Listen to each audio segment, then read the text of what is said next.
Are we funding education in our state at a level that is adequate to provide a sound basic education to all of our students in the state? I think we are. I think we can do better. Part of that's really going to come through modifying the funding formula.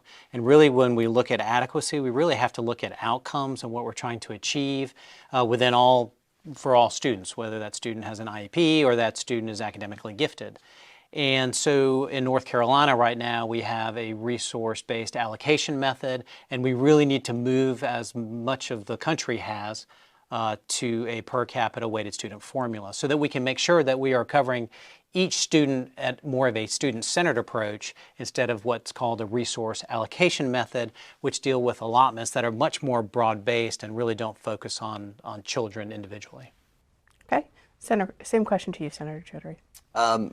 Yeah, the answer from my perspective is that we're not providing enough money to meet the constitutional requirements set out in our state constitution, that we have a sound basic education. Governor Cooper has called our situation here in North Carolina, he's called it a state of emergency for public education. And when you look at where we have failed to address public education, I would highlight three areas. One is we know we have a teacher shortage of more than 5,000 teacher vacancies across the state.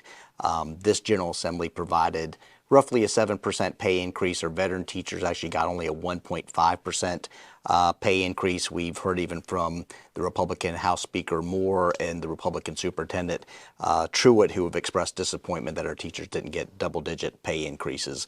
Second, this budget literally subsidizes millionaires to send their kids to unaccountable and discriminatory private schools. The vouchers actually send almost $1.4 billion over the next 8 years into these private schools. And lastly, I believe we failed our youngest learners.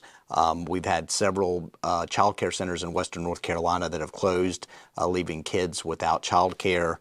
Our budget, unfortunately, did not continue the child subsidization grant that would have been able to allow more kids to have early childhood opportunity.